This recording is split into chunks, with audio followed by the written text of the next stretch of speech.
Hello viewers, welcome back to my channel Rupa's cookbook. তো চলে এসছে আজকে আবার একটা নতুন ভিডিও নিয়ে। আর আজকে তোমাদের সঙ্গে আমি শেয়ার করব পাবদা মাছ ফ্রাই। তোমরা এইটাকে তন্দুরি ফ্রাইও বলতে পারো অথবা নর্মাল গ্রিল ফ্রাইও বলতে পারো, মানে একটা ইউনিক স্টাইলে পাবদা ফ্রাই। তো এইখানে আমি প্রথমেই 2 পিস পাবদা মাছ নিয়ে নিয়েছি। আর পাবদা মাছটাকে আমি ভালো করেই বাজার থেকে কেটে এনেছিলাম, তাও আমি এখানে বাড়িতে একটু নর্মাল পরিষ্কার করে নিচ্ছি। প্রথমে আমি যে মাছের কানকো থাকে ওই কানকোটাকে ভালো করে ফেলিয়ে নিলাম। আর আমি একটা ছুরির সাহায্যে গায়ে একটু দাগ দাগ দিয়ে নিচ্ছি। তোমরাও ঠিক এইভাবে থাকলে দাগ দাগ দিয়ে নিতে পারবে। আর নর্মাল তোমরা যদি চাও বাজার থেকে ওইভাবে কাটিয়ে নিয়ে আসতে পারো। আমার এখানে কেটে দেয়নি, তাই আমি এইভাবে কেটে নিলাম, কারণ এতে যখন আমি ম্যারিনেশন করব মশলাটা ভালোভাবে ভিতরে যাবে আর খেতেও টেস্টি লাগবে। তার জন্য আমি এইভাবে ঠিক কেটে নিলাম।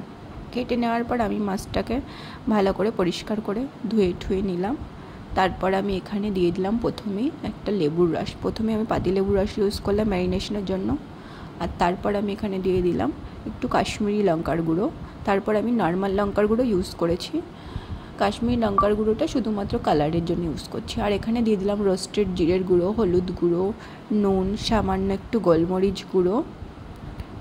তারপর আমি এগুলি ইউজ করার পর আমি ভালো করে একটু মাখিয়ে টাকিয়ে নেব। তারপর আমি এখানে ইউজ করলাম পেঁয়াজ বাটা, রসুন বাটা, আর দিয়ে দিলাম সামান্য একটু সর্ষে তেল। সর্ষে তেলটা অবশ্যই ইউজ করবো, এতে ম্যারিনেশনটা খুবই ভালো হয় আর মাছটা খুব সফট থাকে। তারপর আমি এখানে হাতের সাহায্যে ভালো করে মাছের ভিতরে খুবই ভালো করে মাখিয়ে নিলাম এই মশলাগুলোকে তোমরাও ঠিক ভালো করে মাখিয়ে নেবে। আর ভালো করে মাখিয়ে নেওয়ার পর মাছগুলোকে প্রায় 15 থেকে 20 মিনিট রেখে দেবে, যাতে মাছগুলোর মধ্যে ভালো করে মশলাটা ঢুকে যায় আর মাছটা ভালো করে ম্যারিনেট হয়ে যায়। আর তোমাদের হাতে যদি টাইম না থাকে তোমরা অল্প একটু টাইমও রাখতে পারো। আমি এখানে 15 থেকে 20 মিনিট রেখেছিলাম। তারপর আমি এখানে একটা প্লেট নিয়ে নিলাম। আর প্লেটের মধ্যে আমি এখানে ইউজ করছি 3 চামচ মতন ময়দার গুঁড়ো। আর আমি এখানে ইউজ করব সুজি। আর তোমাদের কাছে যদি সুজি না থাকে তোমরা চালের গুঁড়ো ইউজ করতে পারো। আমি এখানে ময়দা আর সুজিটা ইউজ করছি। আমি 3 চামচ মতন ময়দা নিয়েছি আর 2 চামচ মতো সুজি নিয়েছি। আর ময়দার সঙ্গে আমি সুজিটাকে ভালো করে মিক্স করে নিলাম। আর তারপর আমি এখানে ইউজ করছি সামান্য একটু নুন, সামান্য একটু গোলমরিচের গুঁড়ো। তোমরা চাইলে এখানে লঙ্কার গুঁড়োটা ইউজ করতে পারো, আমি লঙ্কার গুঁড়োটা স্কিপ করেছি। যারা একটু বেশি ঝাল খাও তারা এইখানে এই স্টেপটায় লঙ্কার গুঁড়োটাও ইউজ করতে পারো। তো আমি এটাকে ভালো করে মাখিয়ে নেওয়ার পর যে মাছগুলো ম্যারিনেশন করেছিলাম ঠিক মাছগুলোর গায়ে এইভাবে এই ময়দা সুজির ব্যাটারটা ভালো করে মাখিয়ে নেব। আর মাখিয়ে নেওয়ার পর খুব ভালোভাবে ঝেড়ে নেবে, যাতে গায়ে ময়দা বা সুজির কোনো কোটিং লেগে না থাকে। যেহেতু আমরা তেলের উপর দেব, তাইলে তেলটা নষ্ট হয়ে যাবে, কালো কালো হয়ে যাবে আর মাছটাও কালো কালো হয়ে যাবে। আমি এটা ভালো করে ঝেড়ে নিলাম যেটা এক্সেস ছিল। তারপর আমি এখানে একটা প্যানের মধ্যে তেল গরম করতে দিয়ে দিয়েছিলাম আগে থেকে। তারপর আমি এখানে একটা করে পমফ্রেট মাছ ছেড়ে দিলাম। ছেড়ে দেওয়ার পর তোমরা ঠিক মাছটাকে লো টু মিডিয়াম হিটে ভাজবে, একবারে গ্যাসটাকে হাই হিটে দিয়ে দেবে না, তাহলে মাছের ভিতরটা সেদ্ধ হবে না, খেতে ভালো লাগবে না। আমি এখানে লো টু মিডিয়াম হিটে নাড়িয়ে চাড়িয়ে অল্প অল্প করে ভেজে নিলাম। খুবই হালকাভাবে ভেজেছি। এখানে প্রথমে এক পিঠ হয়ে গেলে তারপর আরেক পিঠ উল্টে দিয়েছি।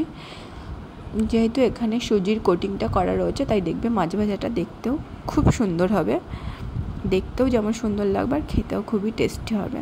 এটা একটা ইউনিক রেসিপি, তোমরা অবশ্যই বাড়িতে ট্রাই করতে পারো। তো আমার এখানে মাছটা ভাজা প্রায় অলমোস্ট হয়ে গেছে। আমি এখানে একটা প্লেটে তুলে নিলাম। তারপর আমি এখানে একটা তন্দুরি গ্রিল নিয়ে নিচ্ছি। আর গ্রিলের ওপর আমি মাছটাকে রেখে হালকা একটু বাটার ব্রাশ করব। অল্প অল্প করে বাটার ব্রাশ করে মাছটার মধ্যে একটা স্মোকি ফ্লেভার দেওয়ার জন্য ভালো করে একটু আগুনে পুড়িয়ে নেব।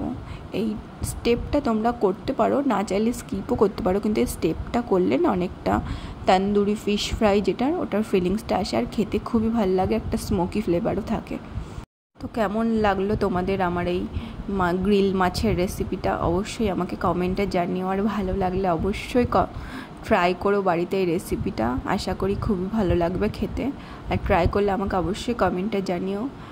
Thanks for watching. ভালো লাগলে like, comment and subscribe. Tata, দেখা হবে পরে অন্য কোনো রান্নার ভিডিও নিয়ে।